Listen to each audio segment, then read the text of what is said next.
கடந்த 3 வாரத்துக்கு முன்னாடி என்னுடைய உடல்நிலை ரொம்ப மோசமாயிடுச்சு. பாத்ரூமில் போய் குடிக்க முடியல, எழுந்துக்க முடியல, லெட்டின் போயிட்டு எழுந்துக்க முடியல, மூச்சு வாங்குது, ரொம்ப மாதிரி இருக்குதுன்னு வீட்டில் கூட சொன்னேன். இந்த மாதிரி இருக்குது, மூச்சு வாங்குது, என்னால் முடியல அப்படின்னு ஹாஸ்பிட்டல் போகலாம், இங்கே பிரைவேட்லேயே ஹாஸ்பிட்டல் போகலாம், அங்கே போகலாம், இங்கே போகலாம். நானும் சொன்னாங்க பிரைவேட்டில் தான் பண்ணாங்க. ஏற்கனவே பார்த்த இடத்துல எனக்கு ஆஞ்சா பண்ணியிருக்காங்க, இடத்துல ரயில் ஹாஸ்பிட்டலில். அங்கே போனால் என்னுடைய ஃபுல் ரிப்போர்ட்டு அங்கே இருக்குது. அங்கே போனால் எல்லாத்தையும் சரி அவங்களுக்கு தெரியும், ஏற்கனவே சொல்லியிருக்காங்க.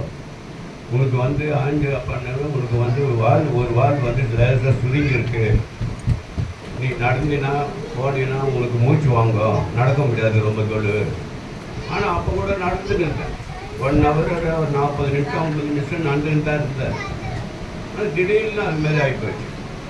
நான் ஏன் அதுமாரி ஆச்சுன்னா, நான் சாப்பாடு எல்லாத்தையும் கம்மி பண்ணிட்டேன். டிஃபன் சாப்பிட்றது கிடையாது, சாப்பாடு சரியாக சாப்பிட்றது கிடையாது. சாப்பாடை பார்த்தாவோ அருவருப்பாக இருக்கும், இன்னும் மருந்து சாப்பிட்ற மாதிரி இருக்கும். சாப்பிட்றதுக்கே எனக்கு பிடிக்காது. ஏன் இந்த மாதிரி ஆச்சுன்னு நானே யோசிப்பேன்.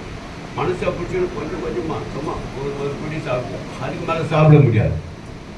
என்னுடைய உடல்நல காரணத்துக்கு கெட்டதுக்கு காரணம் நான் சாப்பிடாத காரணம் தான். நான் நல்லா சாப்பிட்டுன்னு இருந்தேன்னா நான் நல்லா நடந்திருப்பேன், மூச்சு வாங்கியிருக்காது, ஒரு இது ஆகிருப்பேன். மூச்சு வாங்கும், ஏன்னா அந்த இது இருக்குது ஒன்று எனக்கு சிம்டம்ஸு, வாழ்வு சுருங்கி இருக்குது. அது அந்த வாழ்வெல்லாம் டாக்டர் சொன்னார், அதெல்லாம் நீ வரணுன்னா 1 மாதம் ஆகும், 1 மாதத்துக்கு மேலே ஆகும், 15 லட்சம் ஆகும் அந்த வாழ்வுக்கு வெளியிலேருந்து கொண்டு வரணும். அந்த ஆப்ரேஷன் வேறு இருக்குது அவர் சொல்லிக்கிட்டு தாங்கிற. அப்போ டெய்லி வந்து டாக்டருங்க பார்க்குறாங்க. ஆனால் வீட்டை விட ஹாஸ்பிட்டலில் ரொம்ப நல்லா இருக்கு. ஹாஸ்பிட்டலே இருக்கலாமா இருக்குது வேலைக்கு.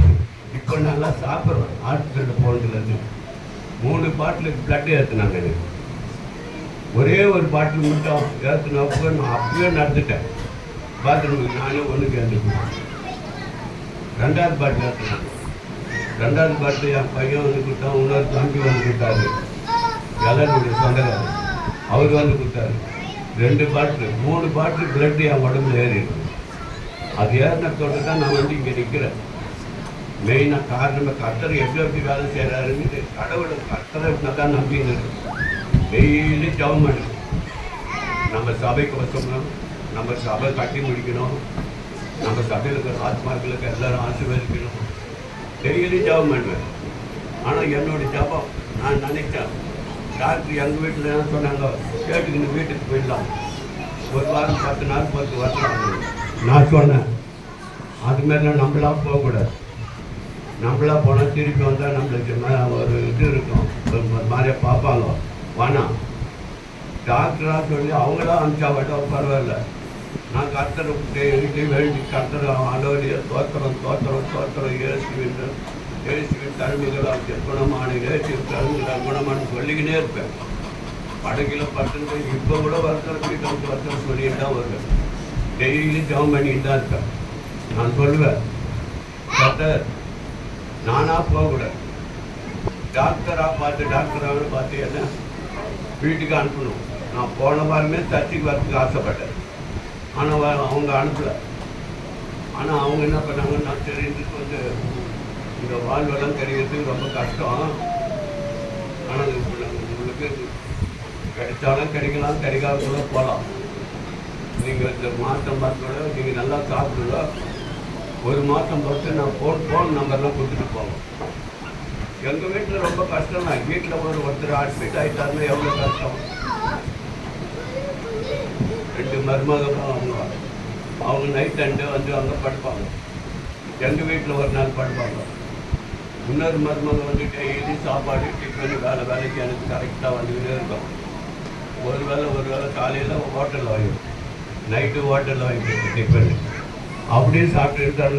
எவ்வளோ சிரமம். 2 பேருக்கு வாங்க, எனக்கே ஒரு 4 பேர் 5 பேர் தேவைப்படும்.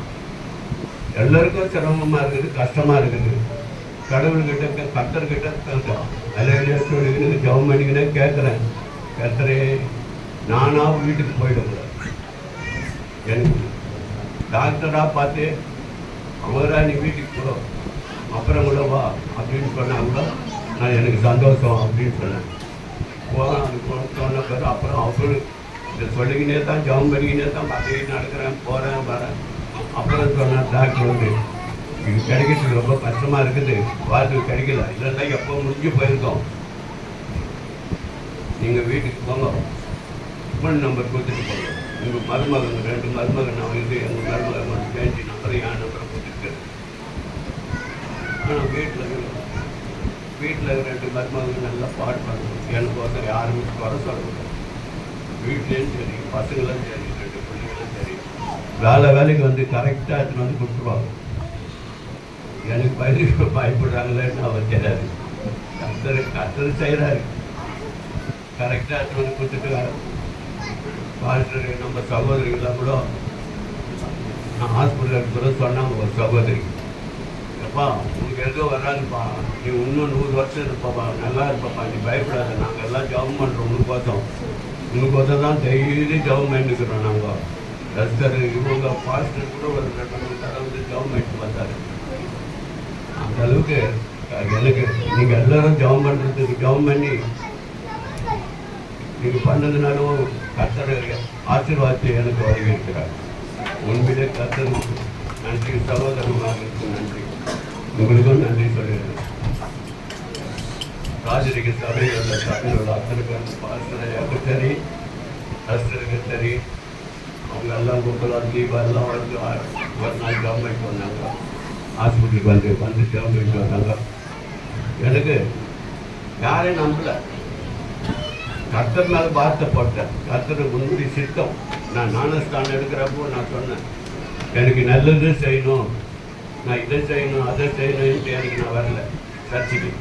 சில பேர் நன்மையே செய்யணும், பணமாக போட்டணும், அதெல்லாம் கிடையாது. எனக்கு எதுவோ வேணும், என்னோட உடல் நல்லா இருந்தால் போதும், காலம் முடிச்சிடும். அதனால் போதும். அதனால் கர்த்தருடைய வேண்டுதலுப்படி நான் நல்லா இருக்கிறேன். கர்த்தருக்கு கோடான கோடி நன்றி சொல்லுவேன்.